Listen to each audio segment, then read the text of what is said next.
શુભ વિચાર કરીએ, સદવિચાર કરીએ. વિચારોનું બહુ જ મહત્વ છે. ઘણા લોકો એકદમ નિરાશાવાદી હોય છે. કોઈ વાત પોઝિટિવ લઈએ જ નહીં. એકદમ તમે એને પૂછો ગમે ત્યારે મળો, એકદમ નિરાશા. અરે મરાઈ ગયા, અમારાથી આવું કઈ થાય નહીં. આપણે એને કહીએ કે ભાઈ તમે હનુમાન ચાલીસાનો પાઠ કરજો, તો કે અમારાથી થાય નહીં, એ તો તમારે બધા સાધુ મહાત્માઓનું કામ છે, અમારાથી નથી. બીજું બધું થાય એનાથી. ન કરવાના કામ થાય, સો કર્મ બીજા થાય, પણ આવું સદકાર્ય થતું નથી. એ નિરાશાવાદી છે. ઘણા આશાવાદી લોકો હોય છે. આપણી સંસ્કૃતિ આશાવાદી છે. ભારતીય પરંપરા, આપણી સંસ્કૃતિ નિરાશાવાદી નહીં. નિરાશાવાદી સંસ્કૃતિ લંકાની છે, રાવણની એ વિચારધારા છે. રાવણ પોતે સ્વીકારે છે, નહીં તો રાવણ પાસે બધું જ છે. સોનાની લંકા છે. તમે વિચાર તો કરો, એની સમૃદ્ધિ આપણી પાસે શું છે? કંઈ જ ન કહેવાય એની તુલનામાં. એનું વર્ણન ખાલી આપણે સાંભળીએ તો આજના અરબોપતિ કે દુનિયાના જે ટોપ અમીરો છે એ પણ કંઈ ન લાગે. એટલું મોટું ધન એની પાસે છે, એટલી શક્તિ છે રાવણ પાસે. સોનાની લંકા પોતાની તો છે, પણ પોતાના નોકર ચાકરને સોનાના મહેલ આપ્યા છે. અને શક્તિની વાત કરીએ તો એમ કહેવાય કે રાવણ જ્યારે 10,000 હાથીઓને શરાબ પીવરાવે અને સુબેલની તળેટીમાં પોતે છાતી કાઢીને ઉભો રહી જાય અને ગાંડા તૂર મદોન્મત હાથીઓ જે એકદમ દોડીને આવે, તીક્ષ્ણ દંત વડે પ્રહાર કરે રાવણ છાતીમાં. અને એમ કહેવાય છે કે હાથીઓ પ્રહાર કરી અને મૂર્છિત થઈ જાય, મૃત્યુ પામે, પણ રાવણ એ જરા પણ ત્યાંથી ચલિત ન થાય, હલે નહીં. આવી શક્તિ રાવણની. દેવતાઓ સ્વયં તેમને ત્યાં નોકર ચાકર તરીકે ચાકરી કરે, જેનાથી આખું જગત ડરે છે. એ કાળ યમનું દોરડું પોતાના હાથમાં. રાવણની રજા વગર લંકામાંથી યમરાજ કોઈનો જીવ ન લઈ શકે. જે પનોતી મને ને તમને નડે છે ને લોકો ભયભીત થઈ જાય છે, એ પનોતી તો પોતે પોતાના પગની નીચે રાખતો. જે પગ લૂછણીઓ આપણે હોય ને ઘરે, એવી શક્તિ, આવું સામર્થ્ય રાવણ પાસે બધું જ હતું.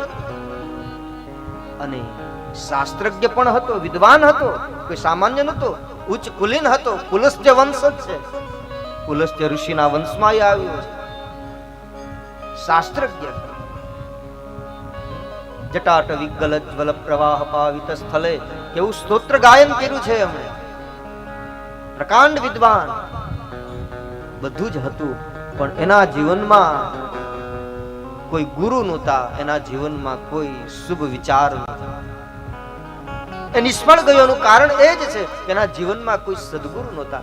રાવણનો કોઈ ગુરુ હોય એવો ઉલ્લેખ ક્યાંય મળતો નથી. કોઈની વાત એને સ્વીકારી જ નહીં.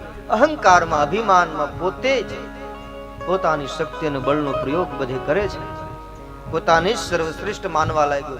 અને પોતે મનથી, જેને ગુરુ માથે ન હોય ને માણસ લગભગ નિરાશાવાદી જ હોય. ગુરુ આપણને આશાવાદી બનાવે, આપણી અંદર એક આશા પ્રગટાવે, દીવો પ્રગટાવે, જ્ઞાનનો દીપક પ્રગટાવે.